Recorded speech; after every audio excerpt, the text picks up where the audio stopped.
Oke, mungkin sudah bisa dimulai ya, udah bisa nyambung ke YouTube. Baik, assalamualaikum warahmatullahi wabarakatuh. Selamat malam waktu Indonesia untuk Sobat Permira. Salam sejahtera untuk kita semua.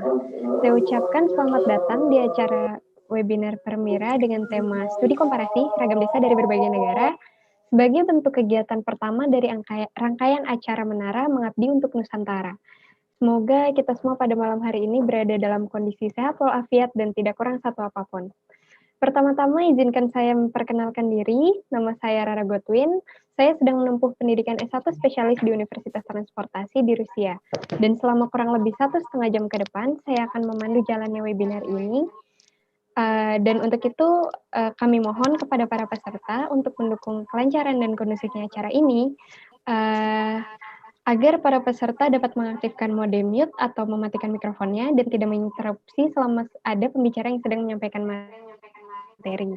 Jika memiliki pertanyaan, dipersilahkan menggunakan simbol hands up yang nantinya akan kami beri waktu untuk menyampaikan pertanyaannya atau bisa langsung menuliskan di kolom komentar. Baiklah, seperti yang kita tahu nih, hingga saat ini penyebaran wabah COVID-19 di Indonesia sudah mencapai sampai hari ini 218.382 kasus positif COVID. Dan kami dari segenap panitia turut prihatin dengan keadaan ini dan berharap semoga keadaan bisa lekas menjadi pulih. Dan dikarenakan wabah ini juga kegiatan Menara untuk Nusantara yang rencananya akan sebagaimana semestinya. Oleh karena itu, kami mengadakan webinar ini sebagai pengganti kegiatan agar tetap dapat memberikan wawasan kepada teman-teman tentang pengelolaan desa dari berbagai dunia, yang diharapkan bisa bermanfaat dan diterapkan di desa yang ada di Indonesia, khususnya untuk desa Kalikudu. Baiklah, sebagai rangkaian acara, webinar ini akan kita mulai dengan sambutan-sambutan dari pihak yang sangat berperan aktif dalam mendukung kelancaran acara ini. Kemudian ada penyampaian materi oleh para narasumber dengan durasi kurang lebih 20 menit untuk setiap narasumbernya, dan dilanjutkan dengan sesi diskusi dan tanya jawab. Setelah itu ada sesi penutup. Baiklah, di antara kita sekarang nih, udah hadir Ketua Panitia Kegiatan Menara, yang selama ini udah berhasil mengorganisir dan mempersiapkan sekali dengan sangat matang. Kami persilahkan kepada Wahyu Erlanda Mensiang untuk menyampaikan sambutannya. Kepada Wahyu, dipersilahkan. Ya, untuk semuanya, Assalamualaikum warahmatullahi wabarakatuh. Salam sejahtera buat kita semua. Pertama-tama, saya ucapkan alhamdulillah karena acara sudah bisa sampai sejauh ini, dan juga saya masih bisa bersyukur karena dikarenakan virus corona yang sedang melanda dunia, kita masih bisa berkumpul walaupun secara online. Dan setelah itu saya juga pengen mengucapkan banyak-banyak terima kasih untuk para narasumber dari Swiss yang udah mau meluangkan waktunya. Terima kasih Ibu Su dan juga dari perwakilan dari PPI Malaysia. Ya, Mas Dimas, makasih udah meluangkan waktunya. Dan juga untuk para koordinator yang sudah bekerja keras membantu kelancaran acara ini. Kalau bicara untuk masalah apa itu menara, saya bisa jelaskan sedikit apa itu menara. Menara itu sebenarnya adalah acara yang lahir atau muncul atau dibentuk karena rasa peduli kita sebagai mahasiswa-mahasiswa yang menempuh pendidikan di luar negeri kepada negara kita sendiri, orang-orang kita sendiri, dan juga saudara-saudara kita sendiri sebangsa dan tanah air. Jadi acara ini dibentuk karena kita masih peduli akan negara kita masih peduli, masih banyak orang-orang yang tidak seberuntung kita bisa sekolah di luar negeri, bisa tahu apa itu Rusia, bisa tahu apa itu mungkin Swiss atau negara-negara lain yang mungkin bisa dibilang lebih maju daripada Indonesia, dan mereka masih belum bisa seberuntung kita. Bahkan dari mereka ada yang masih belum bisa membaca, dari mereka masih belum bisa mandi menggunakan air bersih, masih banyak dari mereka yang belum tahu besok mau makan apa, dan masih banyak yang dari mereka yang masih belum bisa dapat pendidikan sebagus kita yang ada di luar negeri. Untuk itu makanya acara Menara ini dibentuk untuk membantu mereka-mereka yang mungkin kekurangan pendidikan, kekurangan motivasi. Karena tahun kemarin kita sudah membuat acara ini, dan alhamdulillah tahun 2019 kita membuat acara ini dan alhamdulillah lancar sekali. Kita waktu itu desanya desa yang ada di daerah Tangerang, di daerah Banten, dan alhamdulillah itu lancar. Dan untuk tahun ini kita cuma bisa lewat online aja. Dan insya Allah tahun depan kalau misalkan acara ini ada lagi sesuai dengan program kerja dari ketua baru, kalau misalkan diizinkan, kemungkinan acara Menara ini akan diadakan lagi. Untuk itu saya hanya bisa mengatakan bahwa saya bisa mengatakan kalau saya berharap dari acara ini kita bisa mendapatkan banyak manfaat dari studi komparasi ini, khususnya untuk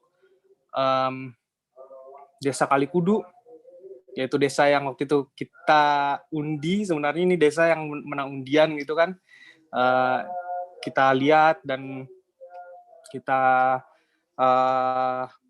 bandingkan dengan desa-desa lain, dan emang Desa Kalikudu ini memang benar-benar mungkin membutuhkan berupa ilmu untuk mungkin bagaimana cara membajukannya, dan berharap di acara ini Desa Kalikudu mendapatkan banyak ilmu. Segitu aja dari saya. Mohon maaf jika banyak kata-kata yang salah. Saya ucapkan selamat bekerja untuk para kru. Saya ucapkan semoga ini bisa mendapatkan banyak manfaat untuk kita. Sekian dan terima kasih. Assalamualaikum warahmatullahi wabarakatuh. Waalaikumsalam warahmatullahi wabarakatuh. Terima kasih banyak Wahyu atas sambutannya dan pengenalannya tentang Menara. Baik, selanjutnya kita berikan kesempatan kepada Ketua Perhimpunan Mahasiswa Indonesia di Rusia periode 2019-2020, sekaligus penanggung jawab dari kegiatan Menara ini. Kepada Verlito Arnold Sau, dipersilahkan untuk memberikan sambutannya. Baik, selamat malam. Kedengaran ya? Malam, kedengaran. Siap, makasih. Sebelumnya, Assalamualaikum warahmatullahi wabarakatuh. Shalom, Om Swastiastu, Namo Buddhaya, salam kebajikan buat kita semua. Yang saya hormati dan benar-benar saya rasa terima kasih kepada Mbak Su, yang saya hormati, dan saya berikan rasa terima kasih kepada Mas Dimas, dan juga yang saya hormati dan yang saya sangat banggakan, perwakilan dari Desa Kalikudu, Mas Ayit, dan juga mungkin masyarakat yang di Kalikudu, dan juga yang sangat-sangat saya terima kasih dan sangat saya banggakan ini Mas Wahyu, Mas Frederick, dan teman-teman Menara yang luar biasa, yang kayak batu karang itu dihantam ombak, tapi tidak goyah untuk melaksanakan program ini, bisa dijalankan, bisa memutar otak untuk melaksanakan program secara daring ini. Jadi mungkin seperti yang tadi sudah dijelaskan oleh Mas Wahyu, kurang lebih gambaran mengenai Menara itu apa? Mengabdi untuk negara. Memang sejak awal kita merencanakan adalah turun langsung kepada desa. Teman-teman ini sudah mencari, sudah mengundi istilahnya tadi, untuk mendapatkan satu desa yang kira-kira memang membutuhkan kita untuk turun gitu. Dan pada akhirnya didapatkanlah desa di Kebumen ini. Pada awalnya kami sudah, wah excited sekali nih mau turun, mau datang ke Kebumen, mau main-main keliling, mau bangun desanya. Kayak memang seperti yang kita tidak perhitungkan semua bahwa memang ternyata ada pandemi ini. Nah saat pandemi itu, langsung teman-teman dari Menara ini semangatnya tetap membara ini. Mereka tetap membuat jangka waktu, tidak langsung menghentikan itu. Membuat jangka waktu, masih optimis lah, optimis untuk mengadakan Menara ini secara offline, masih optimis. Kemudian hitung mundur lagi, masih optimis. Sampai akhirnya teman-teman dengan segala perhitungan yang matang, akhirnya teman-teman memutuskan untuk mengadakan ini secara daring. Memang itu mungkin ada suatu rasa tertentu mungkin yang ada di hati karena inginnya secara offline. Tapi saya yakin teman-teman melaksanakan ini secara daring itu juga sudah dengan pertimbangan yang matang dan mereka benar-benar sangat mengharapkan ini akan berjalan lancar. Jadi memang salah satu yang menjadi latar belakang untuk terbentuknya ini adalah kalau misalnya kita nggak bisa turun langsung, setidaknya kita masih bisa bermanfaat. Nah, apa manfaat yang ingin dicapai dari program Menara Daring ini? Kita kalau turun langsung, mungkin kita antara permira dan mungkin warga desanya yang akan mendapat dampak langsung. Tapi dengan adanya pandemi ini, kita melihat sisi positifnya, kita mengadakan daring, sehingga yang menonton ini, karena kita sekarang live di Zoom dan juga live di YouTube, maka akan ada mungkin puluhan ribu maupun jutaan mata yang akan nonton ini. Karena bukan ditonton cuma sekarang ini, akan ditonton masa-masa mendatang juga. Jadi harapannya adalah kita nggak bisa bangun secara fisik, tapi kita bisa mendapatkan ilmu dari berbagai negara. Contohnya dari Mbak Su dari Swiss akan memberikan penjelasan mengenai bagaimana sih desa di sana. Kita bisa dapatkan itu, bagaimana sih desa di sana. Kita bisa mendapatkan desa dari Malaysia gimana. Dari situ kita bisa mendapatkan dan kita mungkin dalam hati bisa bilang, oh gitu ya, desa di sana dibangun begini. Oh gitu ya perkembangan desanya. Wah, aku jadi semangat nih mau bangun desaku.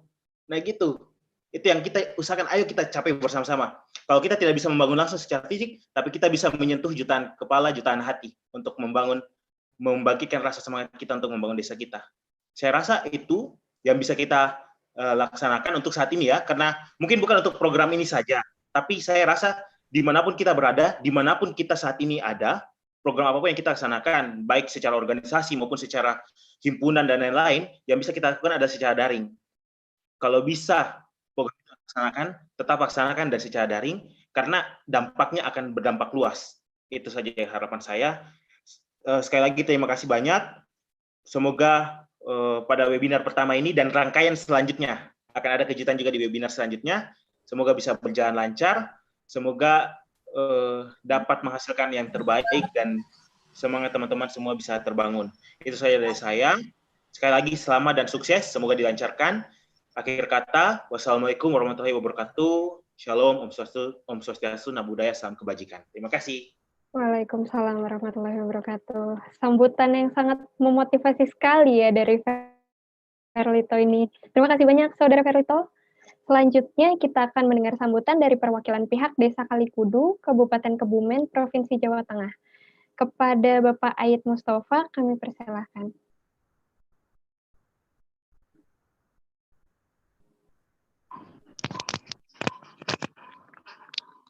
Ya, terima kasih. Cek, bisa dengar?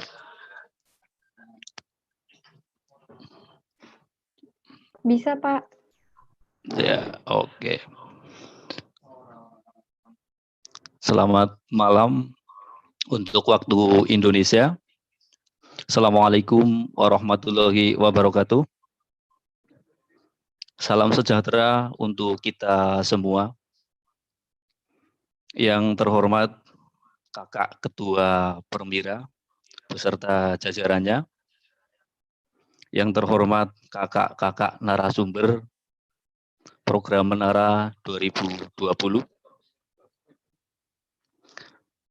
Mari kita bersyukur kepada Tuhan Yang Maha Esa, Gusti Ingkang Akarya Jagat, Tuhan yang menciptakan semesta alam, bersyukur dengan segala yang Tuhan berikan, hati yang ikhlas dalam menerima, dan bahagia dalam menjalankan kodratnya.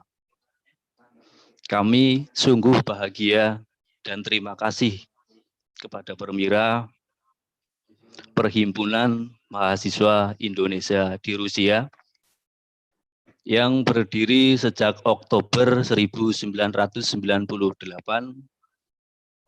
yang berdiri di Moskow dan berkedudukan di kota Moskow. Kalikudu sangat berterima kasih telah dipilih di tahun 2020. Kami tidak bisa mengucapkan apa-apa, tidak bisa membantu apa-apa. Kami berusaha membantu berjalannya program ini untuk tidak ada gangguan. Jadi kita sama-sama berusaha. Kali Kudu akan berusaha dengan baik mengikuti program ini, namun kami butuh bimbingan karena kami terkejut dan tidak menduga akan mendapatkan program seperti ini dan menang undian. Ya, yang kami harapkan nanti dari program ini itu bisa menambah wawasan untuk Kali Kudu, sumber daya manusianya, dan lingkungan. Karena Indonesia SDM unggul, Indonesia maju. Ya, mungkin itu saja yang bisa saya sampaikan. Apabila ada kata yang kurang berkenan atas nama Kali Kudu, saya mohon maaf yang setulus-tulusnya. Terima kasih. Wassalamualaikum warahmatullahi wabarakatuh. Waalaikumsalam warahmatullahi wabarakatuh. Terima kasih banyak Bapak Aid Mustafa atas sambutannya. Dan dengan ini saya nyatakan rangkaian acara Menara ini resmi dibuka.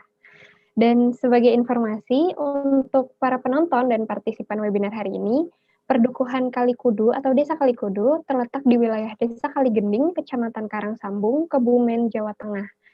Desa ini memiliki lahan persawahan di dataran rendah yang dikelilingi perbukitan dengan hasil bumi utamanya padi dan palawija, serta sebagian besar penduduknya bermata pencarian sebagai petani, peternak, dan PNS. Namun masih ada kekurangan yang ingin kami juga bantu perbaiki, yaitu kondisi untuk akses menuju desa tersebut masih sangat parah, masih berbatu dan berlumpur. Juga ada kurangnya MCK yang memadai, juga minimnya pengetahuan tentang ekonomi kreatif. Maka dari itu, kami dari segenap panitia Menara 2020 membuka kesempatan apabila hadirin sekalian ingin ikut serta secara aktif dalam membantu pembangunan maupun pengembangan masyarakat di Desa Kali Kudu, bisa mendonasikan sebagian rezekinya melalui rekening Bank Mandiri dengan nomor 14.800.1267.1750 atas nama Nainggolan Yurike. Ataupun apabila ada mahasiswa di Rusia ingin juga membantu, bisa melalui akun Sberbank Rusia dengan nomor 5469-5200-2720-2019 atas nama Yurike Nainggolan.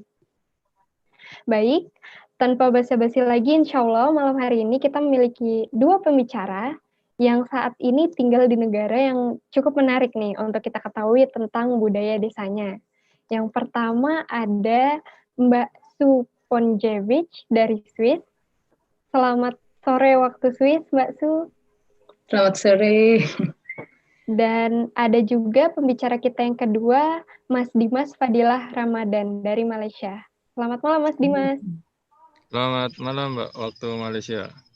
Oke. Assalamualaikum. Waalaikumsalam. Baiklah, untuk yang pertama, sebagaimana yang kita ketahui, negara Swiss itu merupakan salah satu negara di Eropa Barat yang sangat maju sekali, baik dari segi ekonomi, teknologi, maupun masyarakatnya. Dan kita juga sering banget kan ngelihat di Google atau di TV atau di YouTube bahwa desa-desa di Swiss itu sangat asri dan sejuk gitu. Ya, sehingga sangat menarik perhatian turis untuk berkunjung ke negara Swiss. Nah, dalam acara ini kita ingin mendengar cerita-cerita menarik nih yang lebih nyata dari pembicara kita yang sudah tinggal di negara Swiss, tepatnya di desa Ittingen Basland selama Ittingen Basland selama kurang lebih 17 tahun. Kepada Mbak Su Ponjevic dipersilahkan untuk memaparkan materi. Terima kasih Mbak Rara. Assalamualaikum warahmatullahi wabarakatuh.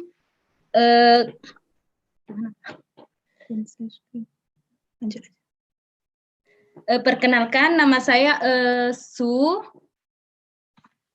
Suponjewicz ya, itu family nama dari suami, soalnya Ponjewicz. Nama aslinya Sanadin, family namanya. Saya mau berterima kasih buat ketua yang telah buat panitia kegiatan Menara dan Pemirah. Benar nggak ini? Perwakilan Desa Kalikudu dan pemateri. Terima kasih buat kalian dan saya mau memperkenalkan diri. Oke, nama sudah. Saya sudah 17 tahun, benar kata Mbak Rara, tinggal di Swiss. Dan di Itingen sebenarnya 10 tahun. 7 tahun tinggal di desa lain, tapi masih di Swiss. Anak saya sudah 3 dan saya dari Indonesia, dari Jawa Timur, Situbondo. Mungkin saya mau menjelaskan tentang desa saya dulu, Itingen ya. Sejarah dulu kayaknya. Maaf ya saya baca soalnya tidak hafal. Maklum lah. Iya. Iya. Boleh, silahkan. Desa Itingen itu berdiri pada tahun 1226. Dulu namanya Utingen, bukan Itingen. Mungkin karena lebih gampang untuk dibicarakan, jadi Itingen. Karena Utingen pakai titik 2 itu buat orang susah ngebacanya. Itingen itu merupakan desa menjadi pusat pertanian dan perkebunan. Di Itingen itu adalah desa kecil yang terletak di Basel, dan Itingen sendiri tidak jauh dari Basel kota dan Kanton Aarau. Kita di tengah-tengah, jadi butuh 25 menit ke Kanton Aarau, 25 menit ke Basel. Ke Basel kota itu kalau naik kereta api. Kalau naik mobil butuh 15 menit saja, dekat. Dan kita itu di perbatasan antara Prancis dan Jerman. 15 menit ke Prancis, 15 menit ke Jerman kalau naik mobil. Ya. Dan Itingen sendiri itu termasuk Kanton Baselan sudah saya jelaskan tadi, dan kita perekonomiannya itu dari perkebunan dan pertanian. Bagusnya di Swiss itu petani itu disubsidi oleh pemerintah. Disubsidi oleh pemerintah, mereka menanam sesuatu tidak sembarang nanam, tapi atas ketentuan pemerintah. Kalau di sini bilangnya Gemeinde. Seandainya panen gagal, itu nanti kita dibayar kerugian oleh pemerintah. Itingen itu desanya bergelombang, naik turun dan berhutan, tidak datar. Dan kalau di desa Itingen itu sebenarnya bagus. Kita itu ada hutan, ada hutan dan khusus untuk orang berjalan kaki. Untuk kadang-kadang dengan anjing orang-orangnya jalan. Pokoknya asri lah, di situ disediakan tempat duduk dan tempat untuk barbeque. Kita bisa piknik setiap musim panas, banyak orang yang piknik dan disediakan ada bangku, ada untuk barbeque, ada bisa ngambil kayu-kayu dari hutan di situ, kita diperbolehkan. Dan Itingen sendiri itu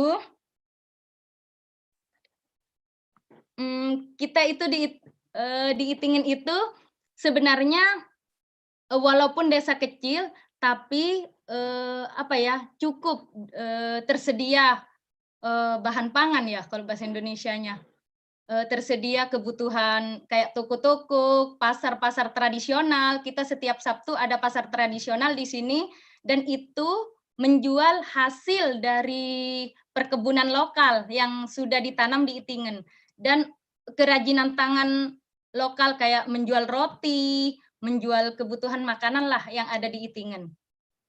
Itu dijual, dan orang Itingen sendiri dan orang Swiss rata-rata mereka itu lebih suka makan makanan hasil dari tanah yang lokal di sini. Kita membeli dari hasil dari tanah di sini, dan mereka susah untuk menerima dari luar negeri dulu. mungkin kalau tidak ada jalan lain baru ke luar negeri. Dan sebenarnya kita dekat dengan Jerman. Orang Swissnya sendiri susah untuk belanja ke sana. Tapi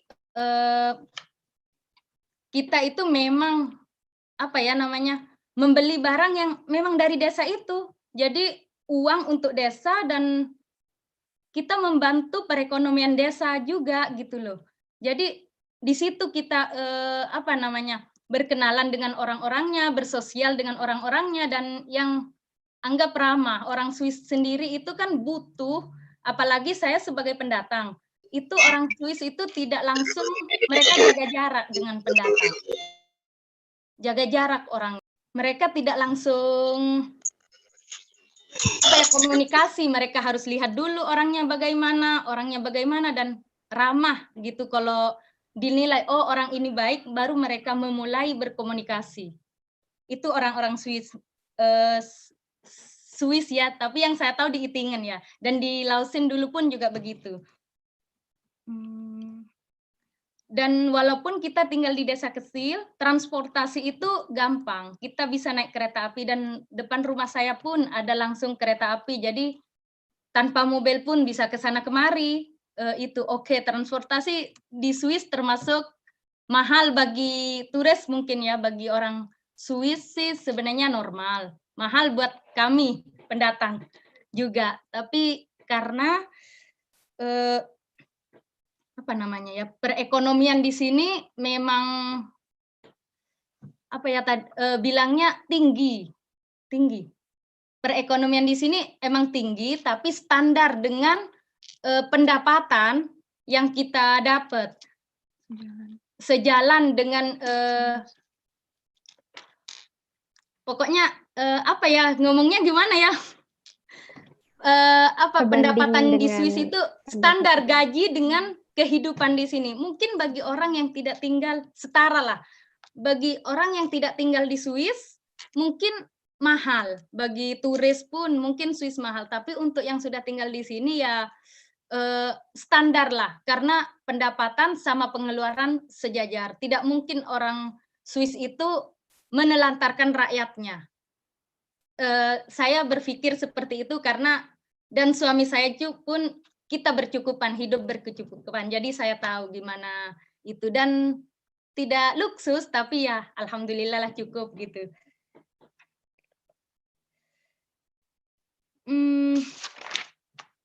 Di Swiss itu termasuk memang yang tadi saya bilang tuh biaya hidup tinggi ya. Sudah saya jelaskan tadi. Saya mau menjelaskan lagi tentang desa yang pertanian tadi, yang dikelola, mungkin kurang jelas tadi. Karena ini tema dari ini ya, itu pertanian dikelola, kita petani itu dikelola sama petani, tapi yang disubsidi dari pemerintah itu tadi, itu pemerintah bilang, kamu tahun ini harus menanam ini, dan tidak boleh sembarangan, harus menanam ini, dan jadi setiap daerah itu sudah ditentukan, kamu menanam ini, itu terjun langsung, lihat tanahnya gimana kualitasnya, dicek, oh ini bagusnya untuk ditanam apa, ini bagusnya ditanam apa, seperti itu. Mungkin untuk di Indonesia kali bagus juga ya, kalau terjun dari masyarakat kecamatan, terjun langsung ke persawahan. Karena saya juga keluarga petani di Indonesia, itu para petani tidak mempunyai skill khusus untuk tani, dan mereka memang di Indonesia nih, mereka cuma menggarap sesuatu yang mereka minim gitu loh, tidak tahu apa kualitas tanahnya, ini bagus untuk ditanam ini, apa bagus ini. Kalau di Swiss memang dikontrol dulu tanahnya, saya itu tahu karena punya teman yang orang Indonesia, punya istri yang petani itu. Saya tanya kenapa begini-begini, jadi saya tahunya dari dia. Itu. Jadi bagus menurut aku. Ini sudah 20 menit belum? Kebiasaan masyarakatnya di Swiss, masyarakat yang di desa kami itu sangat mencintai produk lokal. Sangat mencintai produk lokal, dan mereka tidak bangga untuk produk yang di luar dulu, tapi bangga dengan produk lokal dulu. Mungkin itu juga di Indonesia harus diterapkan kali ya, di desa harus membeli sesuatu yang orang desa itu yang berjualan gitu. Kalau di sini kan kita ada orang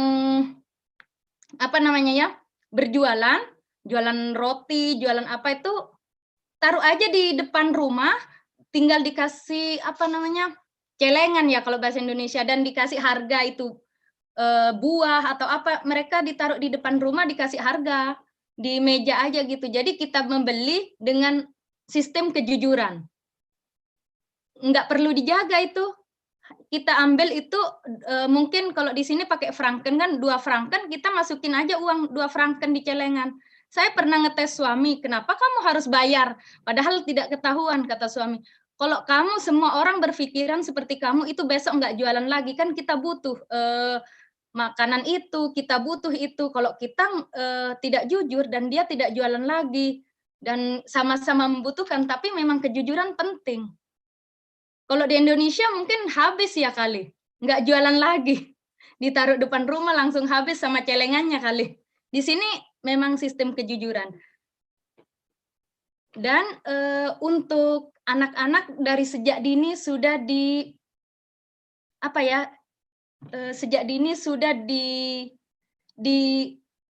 diterjunkan langsung ke alam.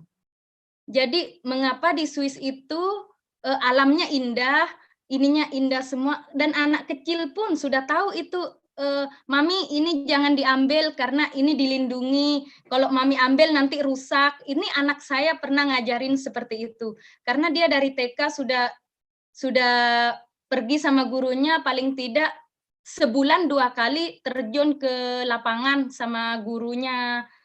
Itu sistemnya di Swiss, sistem sekolah TK-nya.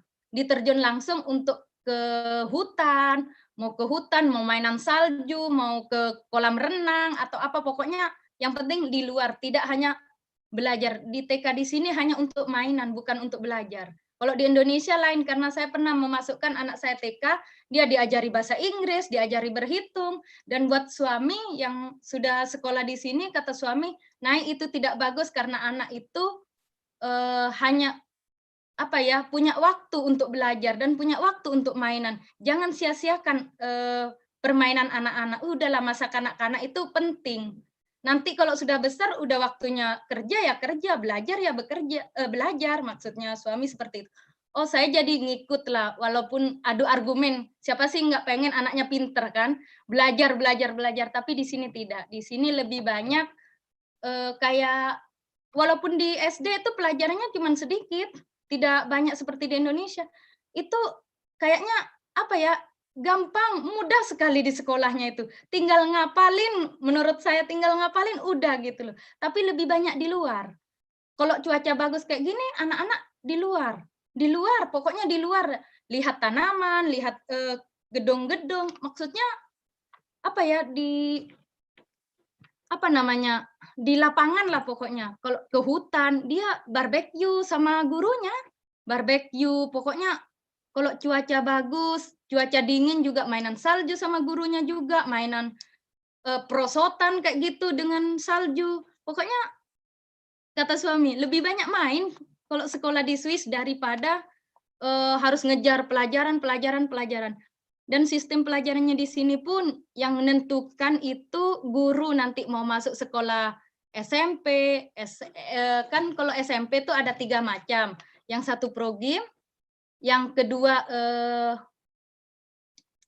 primer sula, yang ketiga itu real. Kalau yang real itu yang kepintaran otak juga pinter, tapi lebih mengadakan tenaga. Jadi mereka kirim untuk bangunan mungkin, sekolah bangunan, tapi itu gurunya yang menentukan antara itu. Kalau yang pinter, yang hanya otaknya jalan, itu gurunya juga yang nentuin, dan dia nanti bisa langsung universitas, kuliah gitu loh kalau bahasa Indonesianya.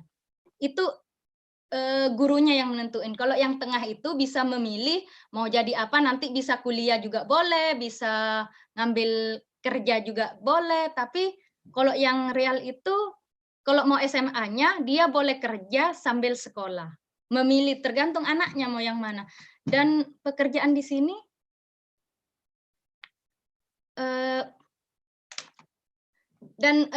pekerjaan di sini itu tergantung hati anak masing-masing, bukan karena paksaan orang tua. Saya pernah bilang sama anak pengen jadi ini, tapi anak tidak mau. Oh ya, sebentar lagi udah habis ya. Aku mau nunjukin foto-foto desaku ya. Boleh, Mbak. Iya, ini desaku kalau dari atas. Kita pernah jalan ke sini kalau lagi sama suami, jalan-jalan kita ke sini, dan ini persawahan lagi, itu kentangnya lagi di yang ini. Kelihatan nggak? Kelihatan Mbak Rara? Kelihatan Semuanya? Mbak. Ya, Iya, ini kelihatan. yang ada traktornya itu dia lagi panen kentang. Oh. Kentangnya sudah di itu yang mana lagi? Tunggu, ada banyak lagi saya itu prepare itu. Ini gandum. Waktu saya jalan-jalan sama anak-anak iseng, ini foto di gandum. Wah. Dan ini juga ini ada mobil merah itu untuk meneliti tanah. Karena saya bertanya waktu itu kondisi tanahnya mau ditanam apa selanjutnya. Ini jagung, itu di desa kami di Itingen. Kalau kita kan sering jalan-jalan gitu, apalagi anak-anak saya sekolah, saya keliling lah di situ. Dan ini, Masya Allah kan, bergelombang saya bilang tadi, Itingen bergelombang. Dan itu jalan tolnya di atas itu. Dan ini hutannya yang ada di desa kami. Dan ini kegiatan kami kalau sama suami lagi libur, maksudnya weekend kayak sekarang biasanya kita jalan bareng. Usahakan, karena anak itu sampai umur 12 itu milik kita, kalau sudah umur 12 milik sosial. Jadi lebih banyak bersosial daripada sama kita. Karena anak saya sendiri 3 kan. Yang ini gimana yang aku ceritakan tadi, sistem kejujuran belanja. Ini kan ada celengan, ini buat itu apa selai, jam, minuman gitu. Itu hasil desa. Jadi mereka ambil, tinggal bayar, ada harganya itu. Harga 7, itu 1 liternya 7 kayak gitu. Ini sirup gitu. Itu. Terima kasih dah itu. Wah. Makasih atas semuanya. Dankeschön kalau bahasa itu. Bahasa Swiss Jermannya. Swiss bahasa Jermannya ya Dankeschön. Wah, menarik sekali sih penjelasan. Iya, maaf ya kalau kurang jelas. Enggak, maklum lah pertama kali. Udah cukup menarik kok, Mbak. Maaf banget. Dan sangat jelas sekali ya, kita bisa melihat bagaimana bagusnya bentang alam di Swiss yang dipenuhi oleh perbukitan. Ini baru di Itingen ya, belum di seluruh Swissnya. Oh, mungkin lebih bagus lagi berarti di seluruh Swissnya. Oh, lebih gitu. indah lagi. Wah, benar-benar menarik. Lebih menariknya datanglah ke Swiss. Lihat langsung. Insya Allah lah bisa kapan-kapan. Apabila ada rezeki ya. Saya juga nggak mimpi bakal tinggal di Swiss kok. Oke, jadi informasi yang bisa saya tangkap di sini adalah mungkin pemerintah Swiss ini turun tangan langsung oleh menyubsidi langsung untuk pertanian dan perkebunan, khususnya tadi di Desa Itingen, seperti yang sudah dijelaskan Mbak Su, dan mereka benar-benar melihat kualitas tanahnya seperti apa, punya visi untuk menanam apa di situ, sehingga benar-benar segalanya itu diatur dan bisa manfaatnya itu langsung dirasakan oleh masyarakatnya. Dan juga yang menariknya lagi itu saat kita bisa tinggal naruh aja roti di depan, ditaruh di meja, terus orang-orang udah beli secara jujur, itu prinsip yang benar-benar luar biasa sekali sih, keren banget. Karena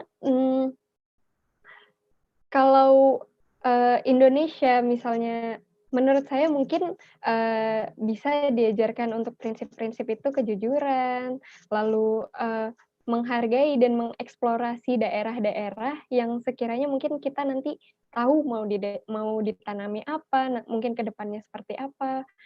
Mungkin untuk Indonesia bisa bagus sekali ya.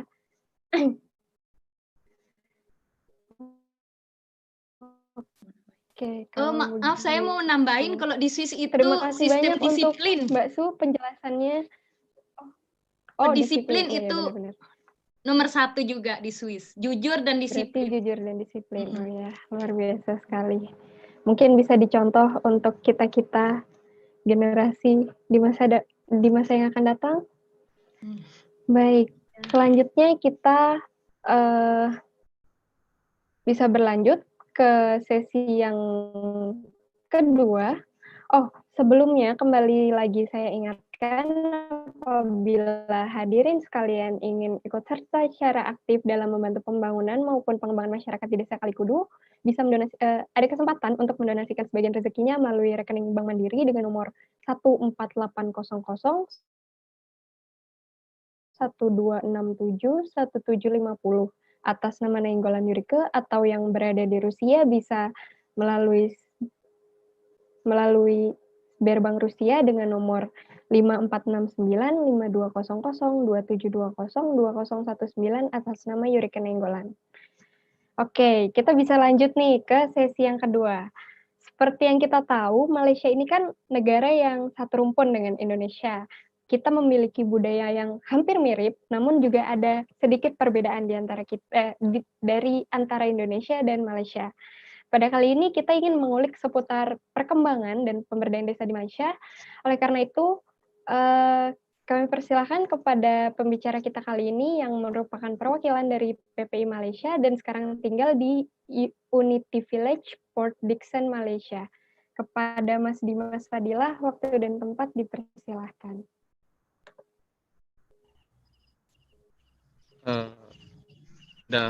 Bismillahirrahmanirrahim. Assalamualaikum warahmatullahi wabarakatuh.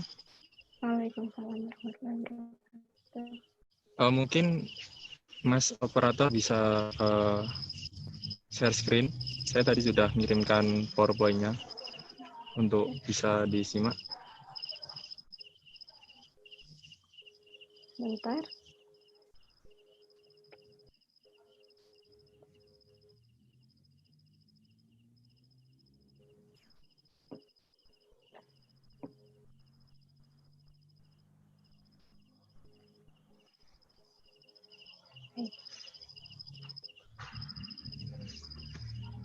Mungkin dari awal dulu, Mas.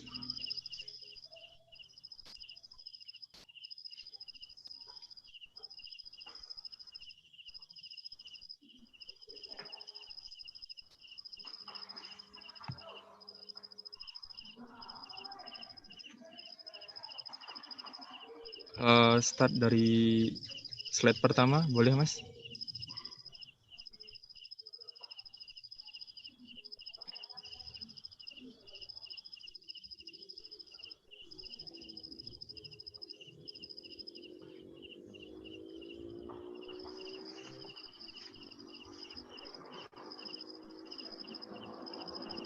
Oke. Ya, pertama-tama kita mengenal dulu ya Malaysia ini seperti apa. Nah, Malaysia ini hampir sama dengan Indonesia. Kita ini negara satu rumpun yang satu frame yaitu Nusantara, yang dimana perbatasan kita hanyalah perbatasan yang sangat semu, boleh dikatakan seperti itu. Seperti di Kalimantan dengan Sabah dan Sarawak, kemudian Sumatera perbatasan dengan Semenanjung Malaysia, mungkin seperti itu. Nah, di Malaysia ini kita ini menganut sistem yaitu monarki konstitusional, bukan republik seperti di Indonesia. Jadi semua apa-apa permasalahan kembali kepada seorang raja dan Perdana Menteri bertanggung jawab kembali kepada seorang raja yang ada di Malaysia, seperti itu. Lanjut saja, Mas, di slide kedua.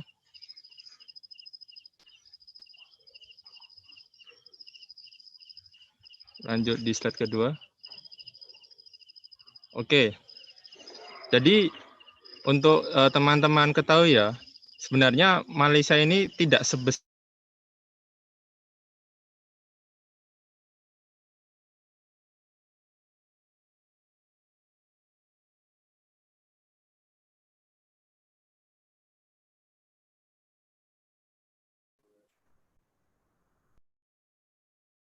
perlis. Nah, kalau negeri di Indonesia itu dibilangnya yaitu adalah provinsi. Nah, jadi ada negeri perlis, kemudian hingga negeri Sabah. Negeri Sabah itu yang dekat dengan Kalimantan, yang sekarang baru konfrontasi lah atau konflik dengan Filipina, masalah kedaulatan Sabah, seperti itu. Nah, di Malaysia ini ada 14 negeri jika dihitung-hitung, atau 14 provinsi. Nah, di Malaysia sendiri, untuk masalah pembangunan, jika saya katakan pembangunan, dari desa sampai kota, itu lebih fokus di Semenanjung atau di bagian barat dekat dengan Pulau Sumatera, bukan yang di Sabah dan Sarawak. Karena apa?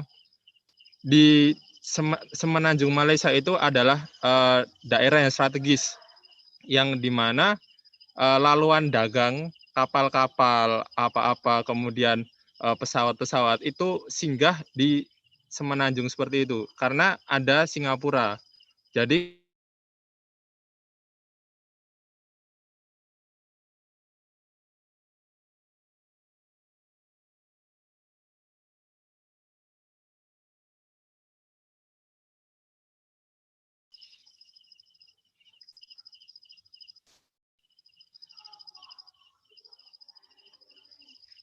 boleh lanjut di slide ketiga. Oke, jadi gini teman-teman semua, rata-rata masyarakat Malaysia, ini saya mengambil data dari Kementerian Luar Bandar Malaysia. Kalau di Indonesianya adalah seperti Kementerian Desa lah, Kementerian Desa di Indonesia. Kalau sekarang nggak salah namanya Kementerian Desa dan Pembangunan Daerah Tertinggal. Nah, rata-rata masyarakat Malaysia ini bekerja sebagai pertama petani, kemudian nelayan, buruh, dan satu lagi wirausaha paling banyak. Nah, ini di masyarakat desa. Kenapa dikatakan seperti itu? Rata-rata daerah di sini merupakan ladang sawit dan ladang karet. Nah, dan tanah di sini hanya cocok sebagian besarnya adalah ditanami pertanian kelapa sawit dan pertanian karet. Nah, seperti itu. Dan Malaysia sendiri ada laut juga, dan mungkin sebagian besarnya juga adalah seorang nelayan, yang mana nelayannya itu nelayan yang hampir dikatakan lebih modern lah daripada nelayan-nelayan yang biasa. Biasa kan nelayan hanya pergi ke tengah laut, cari ikan, dah balik. Nah, sekarang nih mungkin ya ada teknik tersendiri, misalnya dengan nelayan dengan menggunakan keramba, atau nelayan dengan menggunakan teknik-teknik tersendiri dalam mengambil ikan, seperti itu. Mungkin lanjut ke slide keempat, Mas. Nah, ini kemudahan masalah air dan listrik. Kenapa saya mengatakan untuk sebuah desa atau wilayah dikatakan bukan berkembang dan hampir maju, itu pasti ada infrastruktur basic lah, yaitu antara lain adalah air dan listrik, apalagi sekarang sudah zaman 2020. Nah, ini di desa, menurut data dari Kementerian Desa di Malaysia, untuk negeri di Melaka itu sudah 100% itu sudah teraliri listrik dan air. Jadi masalah listrik dan air di Provinsi Melaka ini sudah tidak ada masalah. Nah, kalau jika dilihat dari PowerPoint tersebut, bahwa hampir 90% itu negeri-negeri itu sudah, atau provinsi-provinsi itu sudah dialiri air dan listrik, kecuali di Sabah dan Sarawak itu permasalahan yang utama adalah karena dia mungkin dari program pemerintah bukan program prioritas pembangunan. Nah, jadi ya mungkin hanya 60% saja untuk presentasi kemudahan air dan listrik di Sabah Sarawak. Dan untuk di Kelantan sendiri, saya sudah mencari kenapa masyarakat desa dan kota sangat sulit bukan sulit, hampir sulit untuk kemudahan air dan listrik. Karena apa? Di Kelantan sendiri permasalahan cuaca dan iklim yang tidak stabil menjadikan kemudahan air itu sulit. Nah, seperti itu. Lanjut Mas di slide kelima.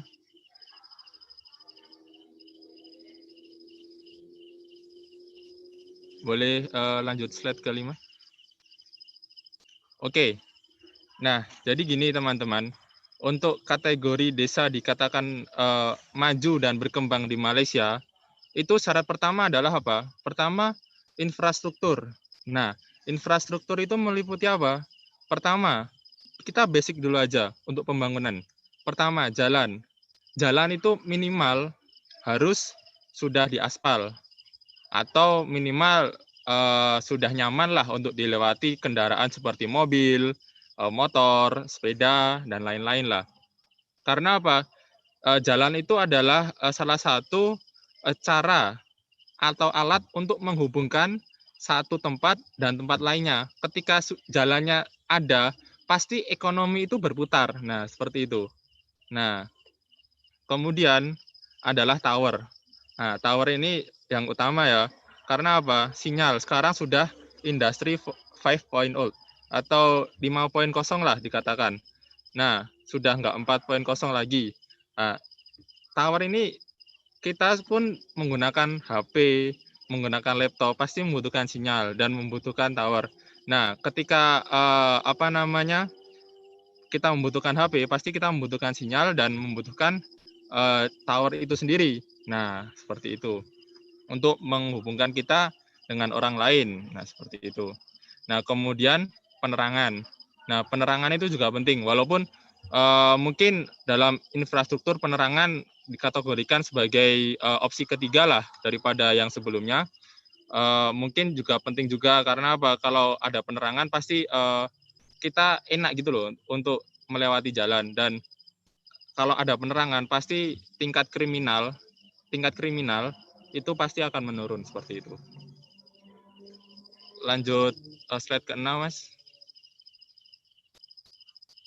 Oke. Pendidikan di Malaysia ini sangat penting. Tidak pedulilah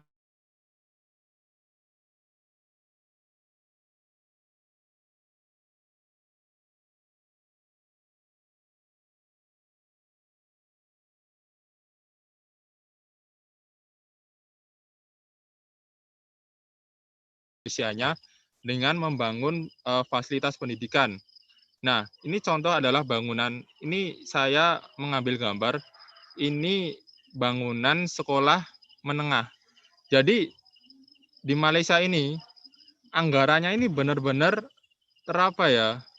tergunakan dengan baik untuk pembangunan pendidikan di kawasan-kawasan seperti kota, desa, dan yang lainnya. Nah, di desa sendiri masyarakat diberikan fasilitas khusus bagi yang tidak mampu. Mereka akan mendapatkan pendidikan secara gratis jika mereka pandai, dan jika tidak pandai, ya mereka akan mendapatkan biaya potongan harga dari SPP 100%. Nah, seperti itu. Nah, jadinya jadi teman-teman ketika melihat desa di Malaysia, rata-rata semua, hampirlah, tidak semua, tapi 95% lah dikatakan masyarakatnya mengenyam pendidikan minimal dari SD sampai SMP atau SMA seperti itu. Lanjut Mas, di slide ke-7. Nah, ekonomi dengan adanya pasar di tiap kawasan atau kecamatan. Nah, ini mungkin yang bisa di teman-teman di desa lakukan ya, hal yang kiranya saya lihat di sini. Jadi gini, saya sedikit flashback di lockdown kemarin. Saya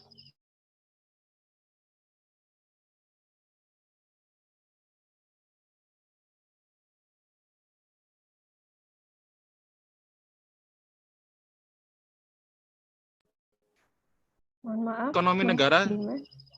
Halo Mbak, dengar nggak? Maaf Mas, tadi agak terputus. Oke. Jadi ketika Malaysia menggunakan lockdown dalam menangani virus corona, itu ekonomi 17% jatuh. Ekonomi Malaysia 17% jatuh. Nah, setelah itu apa yang pemerintah buat? Pemerintah itu membuat seperti stimulus ekonomi.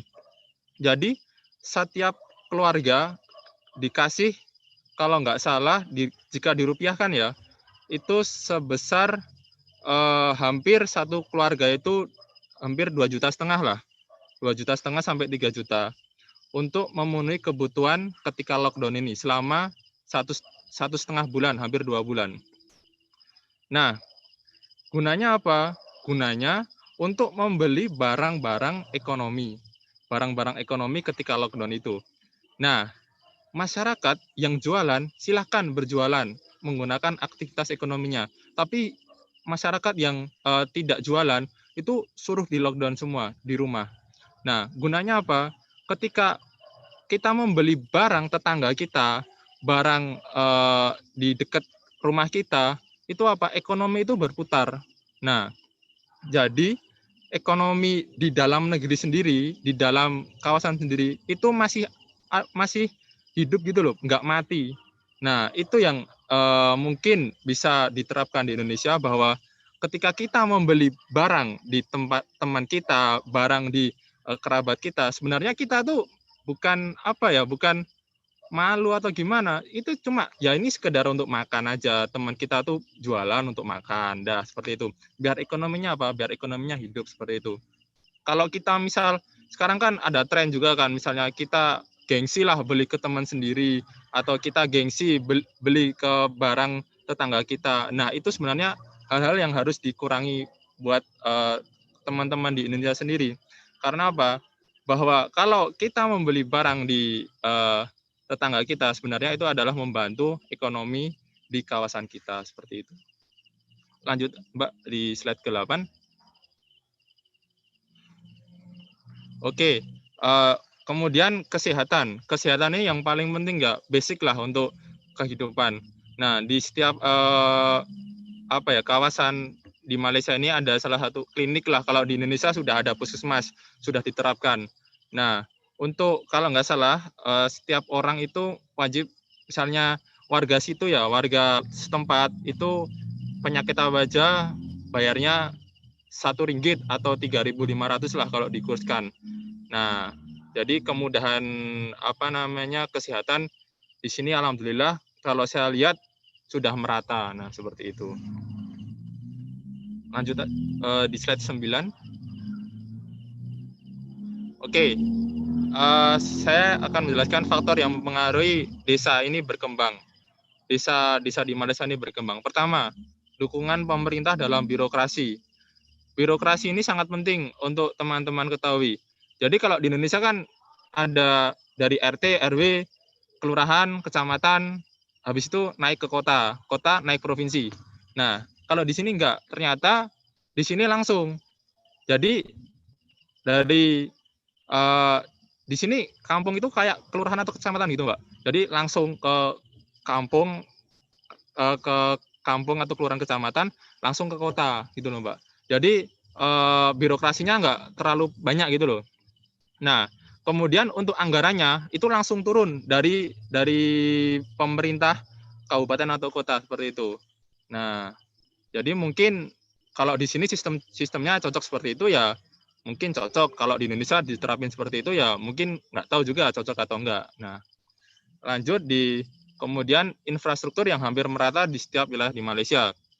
Nah, mungkin ini saya setuju dengan faktor yang mempengaruhi berkembang desa di Malaysia. Karena apa? Ketika infrastruktur dijalankan dengan baik, dibangun dengan baik, apa-apa tuh sudah enak, Mbak. Seperti itu. Mungkin ini adalah salah satu yang diterapkan lah oleh Presiden Jokowi saat ini untuk membangun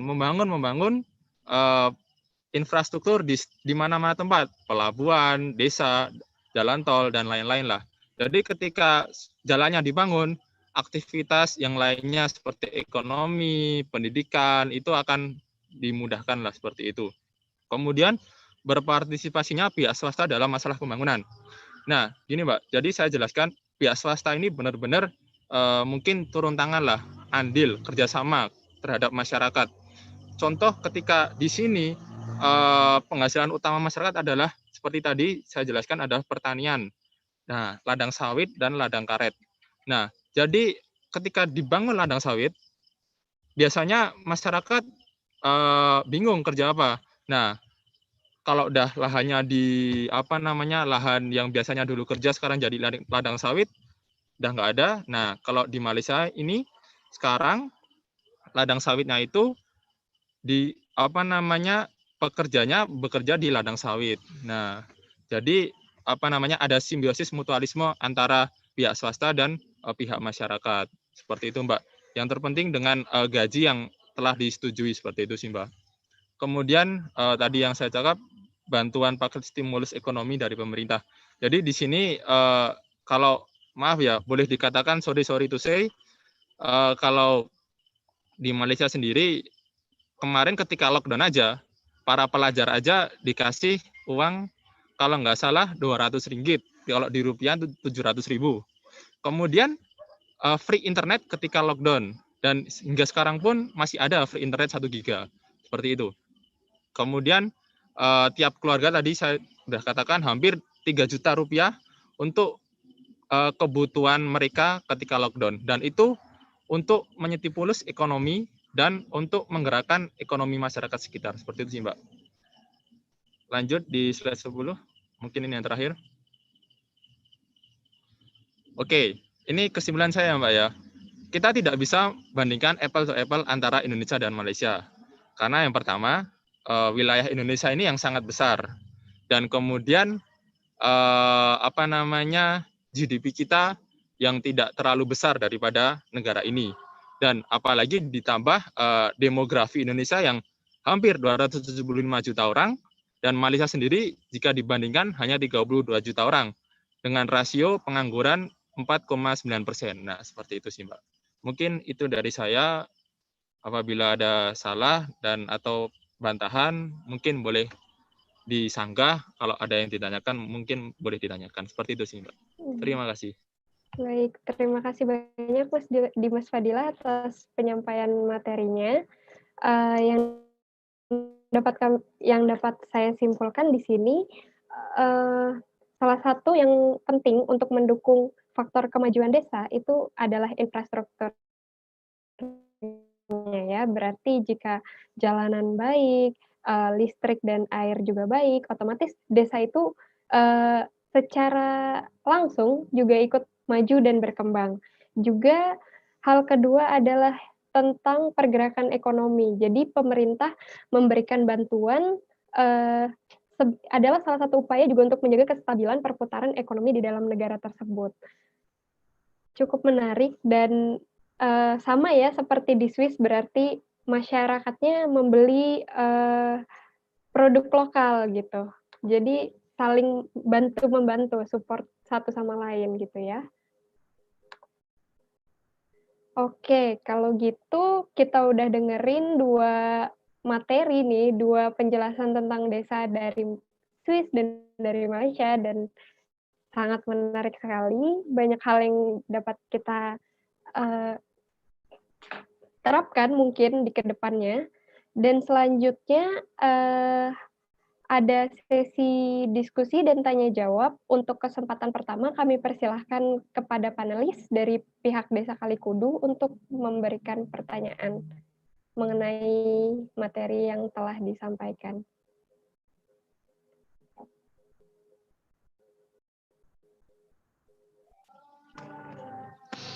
Ya, cek ada suaranya? Ada, Bapak. Ya. Dari penjelasan 2 narasumber tadi, ini saya mau bertanya mengenai pertanian ya, Kakak siapa Pancevik ya. Ini kan di Kalikudu itu mayoritas tanah itu tanah ada hujan. Jadi kalau musim kemarau seperti ini itu hampir 80% sawah itu nggak bisa ditanami. Jadi kira-kira itu ada solusi nggak gitu?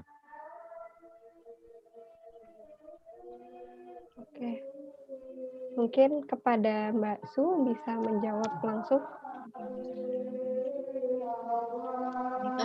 Mungkin kalau yang saya mau jawab pertanyaan Mas Ayit, Ya. itu harus kalau seperti itu ya kayaknya harus bekerja sama dengan pemerintah atau dengan universitas lainnya gitu. Soalnya biar diteliti dulu kualitas tanahnya gimana. Kalau seperti sistem di Swiss sih begitu. Itu ya mungkin harus lapor dengan kecamatan, harus biar mereka tahu. Maksudnya biar mereka tahu gimana harus diapakan tanah itu gitu. Mungkin seperti itu. Mungkin agar cocok gitu ya apa yang Iya, agar cocok untuk ditanamin apa atau memang ladang itu untuk apa gitu. Harusnya memang harus bekerja sama dengan pemerintah karena masyarakat sendiri pertama ada yang tidak mampu juga, ada yang kekurangan juga kan. Kita di Indonesia kita nggak harus dipungkiri, itu memang kenyataan, tapi memang bekerja sama dengan pemerintah itu penting. Iya, benar-benar. Itu baik, mungkin dari kecamatan dulu tanya ini, tapi memang pemerintahannya itu memang harus terjun. Kalau tanpa pemerintah kayaknya kita tetap seperti itu. Tidak akan maju-maju negara seperti itu. Karena mungkin butuh laporan juga mereka, karena mereka butuh tahu. Itu mungkin dari saya. Oke, terima kasih Mbak Su atas jawabannya.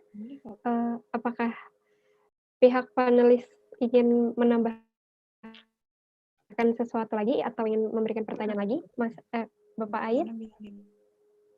Atau sudah cukup puas dengan jawabannya? Iya, terima kasih untuk jawabannya. Yang pasti dari kami itu terkendala komunikasi ke pemerintah. Jadi dari Kalikudu itu nggak bisa langsung. Kalau bahasanya Mas Dimas mungkin apple to apple gitu ya. Jadi kita ya, jadi bahasanya kita tetap melalui desa gitu kan. Mekanismenya seperti itu, nanti kita kesampaikan ke kabupaten dan nanti yang menyeleksi itu kabupaten, ya kan. Jadi kalau untuk dari imajinasi pengembangan desa itu sangat banyak itu kan. Cuman kami terkendala ya itulah koneksi kita. Anda tahu sendiri. Iya. Baiklah. Terima kasih sekali lagi atas pertanyaan dan jawabannya. Mungkin ada pertanyaan dari hadirin peserta webinar ini.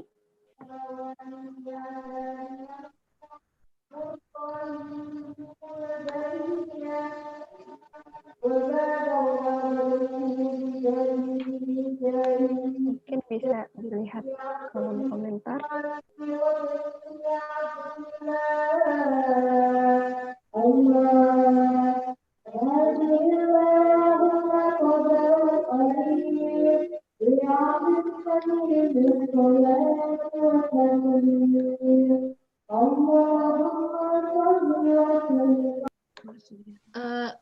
Maaf, mungkin mau nambahin lagi untuk Mas Ayit tadi. Bisa kan ya? Karena belum ada yang bertanya. Bisa, boleh sekali. Ini temanku yang mau menjelaskan lagi. Oh ya, boleh. Gimana? Perkenal Mas Ayit. Iya. Kebetulan Salam aku kenal. bantu Mbak Su di sini. Nama aku Nova. Jadi mungkin untuk desa bisa bekerja sama dengan universitas mungkin. Mungkin ada kan program KKN gitu loh, Mas. Ada. Mungkin bisa dikomunikasikan dengan universitasnya. Ada kalau programnya untuk membantu petani, masalahnya apa yang ada di desa tersebut, kemudian bisa dibicarakan. Jadi program KKN-nya itu memberikan manfaat kepada masyarakat, apa yang masalah yang ada. Jadi Mas Ayit kan lebih tahu, Mas Ayit bikin apa sih permasalahan, diidentifikasi masalahnya, kemudian nanti dibicarakan, bisa nggak ini bantunya gimana? Atau ada pelajar dari desa tersebut yang sedang kuliah, yang ibaratnya jurusannya bisa lah untuk membantu itu, nanti dibikin program bersama. Nanti mungkin dibicarakan juga dengan universitas, nanti ada program untuk desa gitu rasanya ada, kalau nggak salah. Jadi bisa dibicarakan nanti Mas. Jadi nanti universitas melakukan pengabdian istilahnya ke desa Mas Oh Ayub. iya ya. Ya, itu Siap. juga bagus pendekatannya.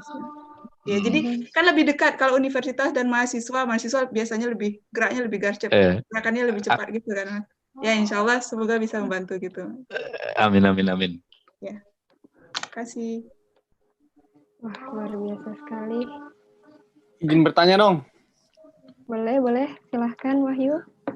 Oke, mumpung tadi ngomongin masalah KKN ya, ini untuk yang di Swiss ataupun yang di Malaysia, saya punya pertanyaan kecil gitu. Apakah di sana emang ada yang kayak sistem KKN atau mungkin kayak yang kita bisa lihat kayak pengabdian dari mahasiswa yang masih menempuh pelajaran di UNIF yang mereka mengadakan kayak bakti sosial atau misalkan mengabdi kepada desa-desa yang tertinggal gitu. Apakah ada di Swiss atau di Malaysia? Silakan. Terima kasih sebelumnya.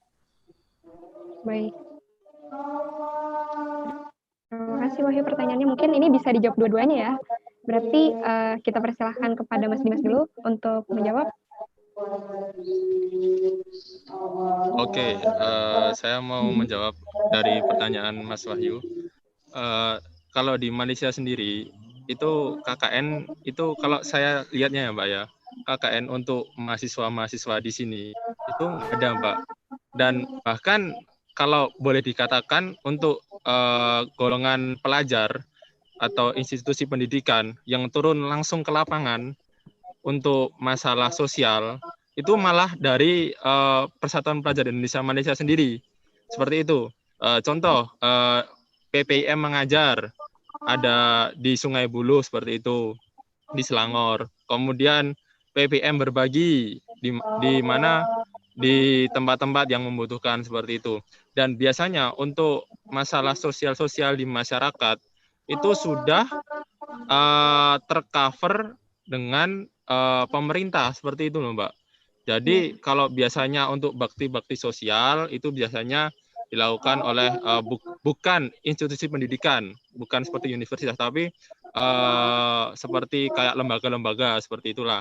Kalau masalah-masalah sosial di masyarakat, di desa-desa atau di kota-kota, misal ada pembangunan yang kurang gini, mangkrak atau gimana, terus ini harus dibangun ini, itu langsung ke cover ke pemerintah. Dan mohon maaf ya, boleh dikatakan tanda kutip, untuk politik di sini itu untuk masalah-masalah seperti ini tidak digoreng seperti itu loh, tidak diangkat. Nah, boleh dikatakan seperti itu. Kalau mohon maaf ya, di Indonesia sendiri misal di desanya Mas Ayit misalnya ada calon bupati, nah pengen nyalon gitu kan, habis itu desa ini harus dibangun gini biar dia dapat suara. Nanti endingnya kagak tahu dia jadi atau enggak seperti itu kan. Maksudnya janjinya direalisasikan atau enggak. Kalau di sini alhamdulillah ya, kalau saya lihat sepengetahuan saya berdiskusi dengan teman-teman saya Malaysia, dengan dosen-dosen saya, ketika seorang sudah janji untuk membangun desanya seperti ini, untuk membangun wilayahnya seperti ini, dan janjinya itu realistis gitu loh. Misalnya, saya akan membangun desa ini, ya dibangun apanya? Jalannya atau apanya? Nah, seperti itu.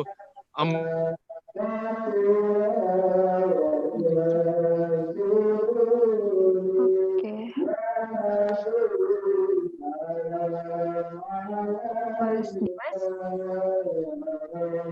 apakah sudah? Sepertinya koneksinya terputus ya, atau?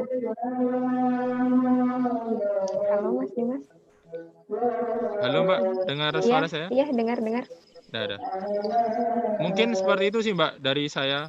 Tadi yang saya jelaskan, kalau di sini misal pemerintah lah hitungannya, pemerintah itu sangat membantu lah untuk masyarakat seperti itu. Untuk lembaga eksekutifnya benar-benar turun langsung ke lapangan seperti itu. Baiklah, terima kasih Mas Dimas atas tanggapannya. Mungkin kita bisa persilahkan Mbak Su untuk menjawab apakah ada di Swiss mahasiswa yang misalnya membantu untuk ke desa seperti kegiatan KKN gitu. Misalnya, ya, saya di Swiss sendiri belum pernah lihat ya.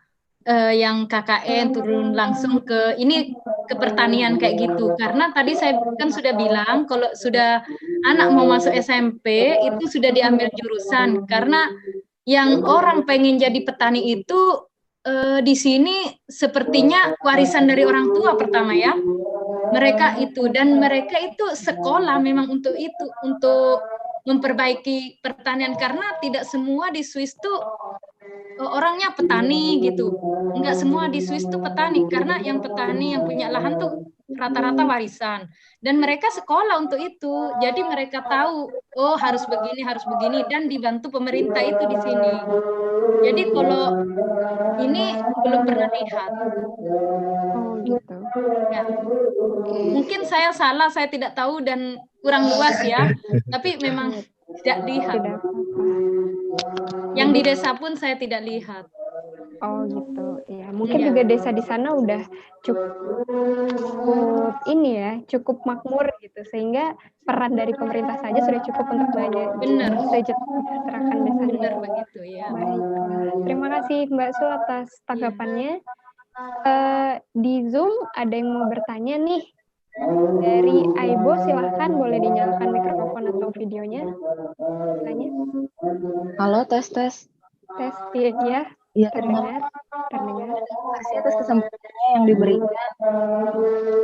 Saya pertama.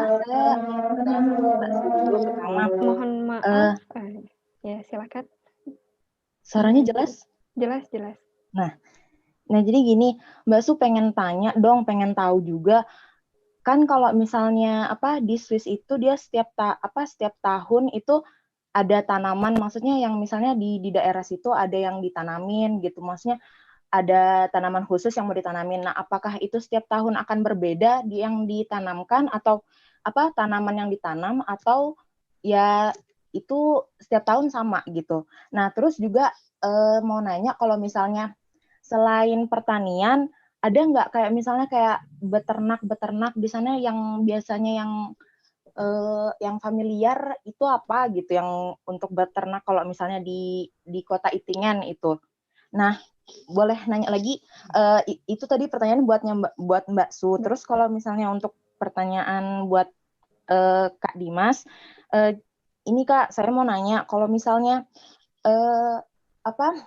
di Malaysia itu sendiri pernah nggak sih, maksudnya ada kayak gagal panen, misalnya kayak kalau di Indonesia kan sekarang mungkin lagi musim kemarau, itu biasanya ada dari pemerintahnya memberikan subsidi gitu kepada masyarakatnya yang bercocok tanam, apa gimana gitu solusinya dari pemerintahnya gitu. Ya, sebelumnya terima kasih atas kesempatannya. Oke, baik. Ya, Oke, saya mau jawab pertanyaannya Mbak Aibo ya. Iya. Itu dia bertanya tentang apa setiap tahun sama. Benar nggak kan? Iya. Apa setiap tahun sama? Kayaknya yang saya lihat di Itingen ini, mungkin satu lahan, nggak tahu berapa hektar itu dia ditanemin kentang nih waktu kemarin. Dan di sampingnya itu ditanemin jagung waktu itu. Dan tahun ini memang jagung sama kentang. Waktu tahun kemarin itu semua gandum yang saya lihat. Dan itu kita kan punya 4 musim ya, jadi selama 3 musim itu kalau sudah ditanemin itu rumput liar saja, kadang-kadang rumput liar karena rumput itu untuk peternak, untuk dimakan ternak, jadi khusus enggak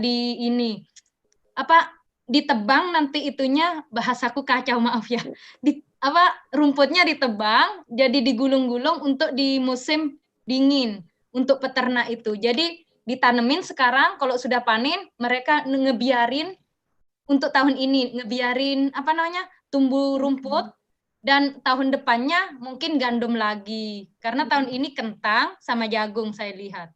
Waktu tahun kemarin gandum yang di daerah Itingen. Dan ada memang lahan khusus itu besar untuk ceri, itu setiap tahun selalu ceri. Dan ada anggur, itu setiap tahun anggur. Karena pohon anggur kan besar, pohon ceri kan besar, jadi nggak bisa dirubah-rubah. Ada khusus apel, itu apel saja. Ada buah apa bahasa Indonesianya? Pulm ya, pulm. Apa tuh yang palm? Ya, bahasa Indonesianya. Maaf, nggak tahu kalau bahasa ininya Schweizeken, bahasa Swissnya.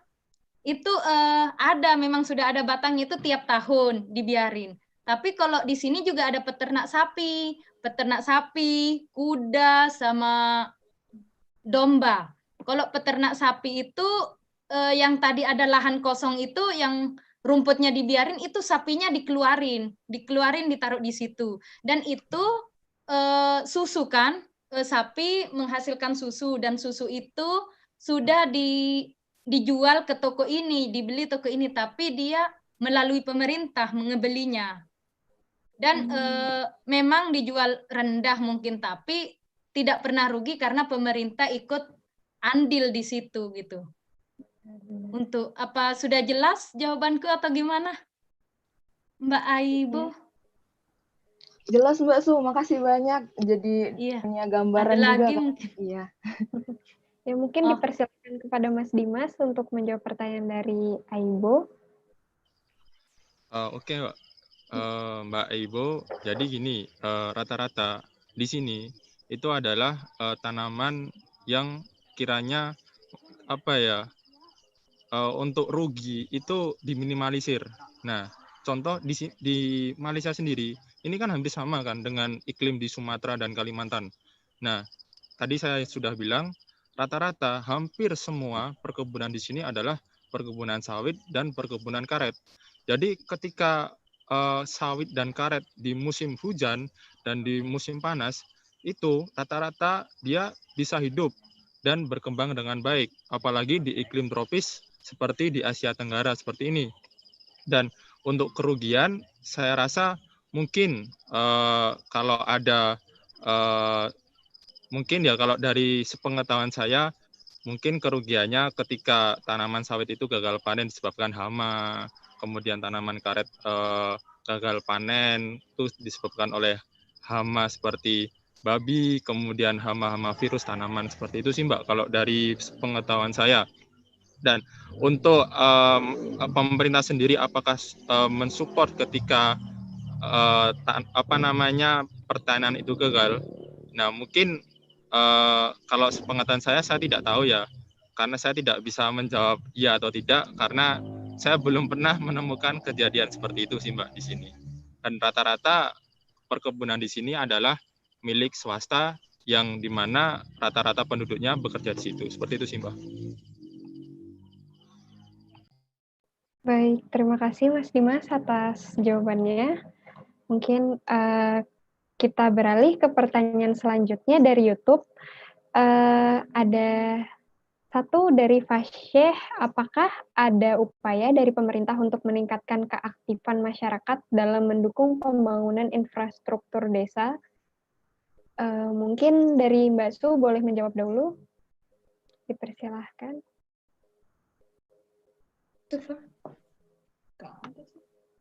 Saya juga nggak tahu ya, ini nggak ada kayaknya. Pemerintahnya sudah bagus dan kita sudah hidup makmur ya, anggaplah gitu. Jadi sudah cukup lah untuk itu, mau ditingkatkan apa lagi kalau kita ngelihat dari, saya sudah pernah ya keliling beberapa negara, saya lihat juga, saya masih ngelihat Swiss tuh masih lebih bagus lah. Maaf ya, maaf kata. Beneran nih, saya sudah pergi ke berbagai negara di luar dari Swiss, itu memang kalau saya dilihat itu Swiss memang lebih, pemerintahnya lebih teratur, bagus, dan ya gimana ya? Udah cukup ya? Iya, udah cukup gitu. Kalau saya ngebandingkan ke negara lain.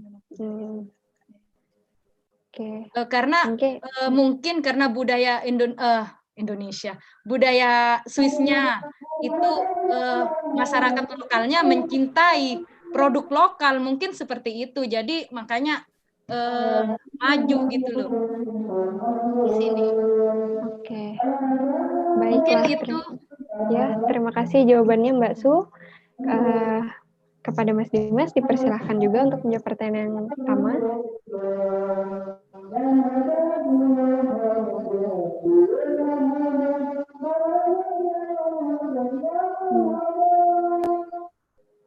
Mas Dimas?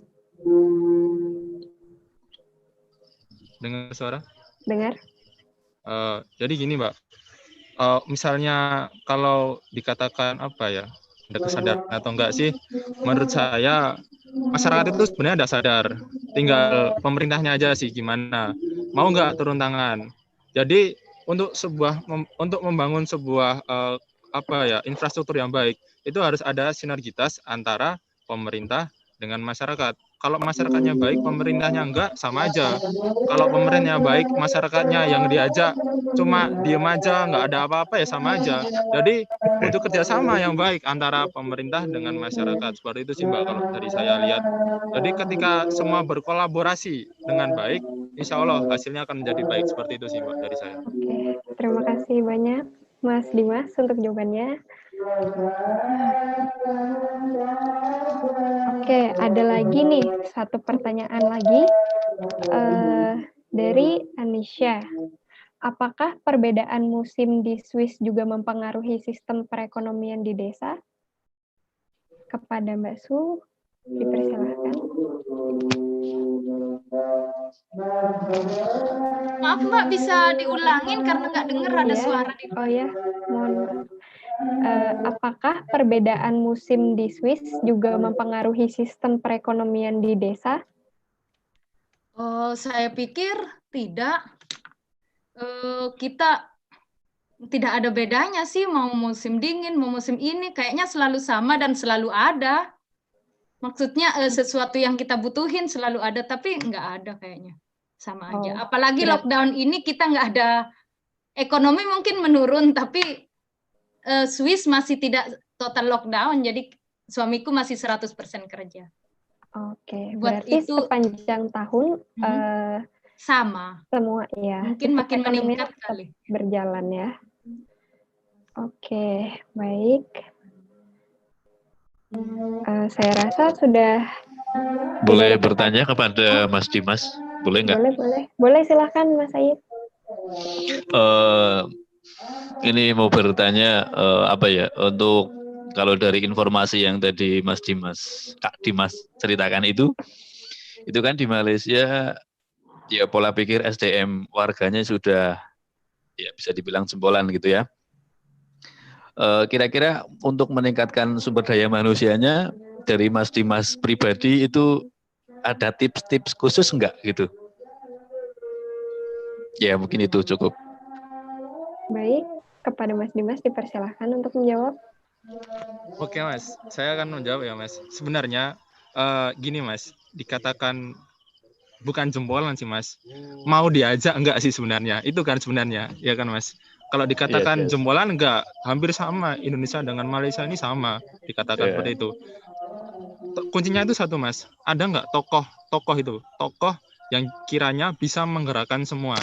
Nah, itu yang penting Mas. Karena apa? Kalau ada tokoh, 1, 2, 3 tokoh bisa menggerakkan satu kampung. Nah, dengan dia apa ya, kalau bahasa kasarnya mendoktrin masyarakat untuk maju, untuk berkembang, untuk memberikan kebaikan, insya Allah lah Mas, sama-sama dengan kesabaran, insya Allah bisa. Mungkin saya lihatnya seperti itu sih. Kalau di desa, kalau di Semenanjung ini rata-rata pendekatannya agama Mas. Kalau saya lihat pendekatannya agama dan itu isu ras.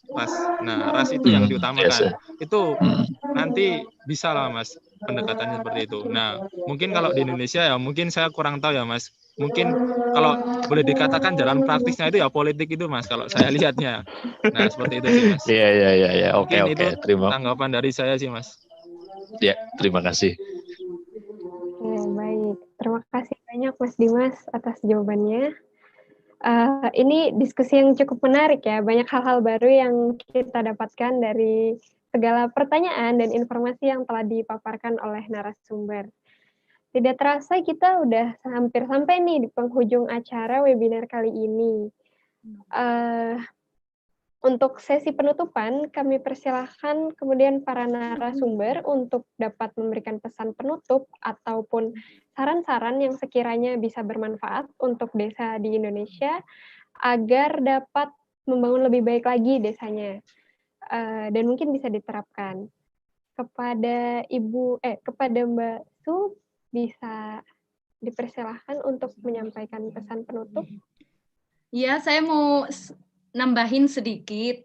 Saya sudah tulis tadi, mau baca ya. Bagi pelajar yang ada di Indonesia maupun di luar Indonesia, mari turun ke lapangan dan membantu memberikan solusi yang ada di masyarakat. Cintai dan pakailah produk dalam maksudnya negara kita ya, dalam negara kita sendiri, itu loh maksudnya. Jadi biar seperti di Swiss, orang Swiss sendiri itu fanatik dengan produk-produk Swiss sendiri, dan dia malah tidak percaya dengan produk lain karena dia memakan produk itu dan dia percaya kalau di Swiss itu produk yang sudah masuk ke Swiss itu diteliti benar-benar, maksudnya tanpa ini dia tahu. Jadi sudah tahu untuk kesehatan bagus, untuk ini. Mungkin di Indonesia juga harus seperti itu dan memajukan desa aja dulu. Di desa aja dulu, nggak usah seluruhan, tapi melalui desa dan melalui orang-orangnya. Jujur dan disiplin itu penting. Oke, baik, luar biasa sekali. Terima kasih pesannya. Terima kasih untuk semuanya. Semoga dapat bermanfaat bagi kita semua dan bisa direalisasikan ke dalam kehidupan kita masing-masing. Mungkin selanjutnya dari Mas Dimas. Silahkan memberikan pesan penutup. Kalau dari saya sendiri sih Mbak, terutama kita fokuskan kepada ekonomi masyarakat desa. Mungkin dengan kita membeli barang-barang di tetangga kita, di di kampung-kampung, itu sebenarnya adalah salah satu cara untuk menggerakkan ekonomi masyarakat desa. Contoh, kita bahkan sedih ada Indomaret sudah masuk desa. Itu kan benar-benar mematikan usaha ekonomi masyarakat desa, seperti itu kan. Ya mungkin kita nggak usah gengsi lah, nggak usah malu untuk membeli barangan atau kebutuhan kita di tetangga-tetangga kita, seperti itu. Dan mungkin satu lagi saran sih kepada teman-teman di desa sendiri, kalau bisa ya kasihlah proposal ke pemerintah, lobby-lobbylah dengan pemerintah. Karena apa? Kita juga butuh pemerintah untuk pembangunan desa itu sendiri. Mungkin itu dari saya sih Mbak, untuk teman-teman dari Permira ataupun teman-teman dari desa, seperti itu. Oke, baik sekali. Terima kasih Mas Dimas. Mungkin selanjutnya oleh perwakilan dari Desa Kalikudu kepada Mas Aid, dipersilahkan untuk menyampaikan pesan dan kesannya. Ya, terima kasih. Saya ucapkan terima kasih kepada Permira untuk program ini. Ya, beribu-ribu terima kasih. Salam kenal, tanpa adanya ini saya pribadi atau Kalikudu itu nggak akan mengenal kakak-kakak semua. Dan semoga suatu saat itu dari Permira ataupun perwakilan atau kakak-kakak siapapun, Kalikudu terbuka untuk kakak-kakak semua. Terima kasih. Ya, dan terima kasih kepada kakak narasumber yang cilik dan cowok ya, telah ya setidaknya memberi gambaran untuk Kalikudu ke depan, bagaimana penerapan di pembangunan lingkungan dan sumber daya manusianya. Mungkin itu yang bisa saya ambil. Kalau ada salah kata, saya mohon maaf. Oke, terima kasih Mas Aid Mustafa atas pesannya. Mungkin yang dapat saya simpulkan dari webinar ini adalah hal penting untuk yang kami bisa lakukan agar memajukan desa atau mengembangkan desa di Indonesia adalah pertama kita harus fokus pada ekonomi masyarakat desanya sendiri, cintai produk lokal dan simbiosis mutualisme gitu, sama-sama kita menjual, kita juga membeli dagangan jualan dari orang lain yang sesama tetangga kita di desa itu, agar siklus ekonomi di dalam lingkungan kita sendiri dapat berjalan dengan baik. Dan juga dukungan pemerintah amat sangat penting bagi kemajuan apalagi infrastruktur, baik itu jalanan, listrik, air, karena dengan infrastruktur yang maju, secara otomatis desa juga akan menjadi maju juga dengan sendirinya. Oke, saya ingin mengucapkan banyak rasa terima kasih yang sebesar-besarnya nih kepada para narasumber yang sudah membagikan pengalamannya tinggal di negara luar, juga memberikan cerita dan nasihat-nasihat yang sangat bermanfaat. Rasanya sangat menarik sekali nih untuk diskusi kali ini. Dan juga saya ingin berterima kasih kepada para audiens yang di malam hari ini menyempatkan waktunya untuk bersedia mengikuti kegiatan Zoom webinar ini. Dan sekali lagi saya menginfokan untuk yang terakhir kalinya, apabila ada hadirin sekalian ingin ikut serta secara aktif dalam membantu pembangunan maupun pengembangan masyarakat di Desa Kalikudu, kami membuka kesempatan untuk mendonasikan sebagian rezekinya melalui rekening Bank Mandiri dengan nomor 1480012671750 atas nama Nainggolan Yurike, ataupun melalui akun Sberbank Rusia dengan nomor 5469520027202019 atas nama Yurike Nainggolan. Sebelum penutupan nih, kita mungkin bisa semua nyalain kameranya kali ya untuk dokumentasi kegiatan. Ini Pak. Boleh?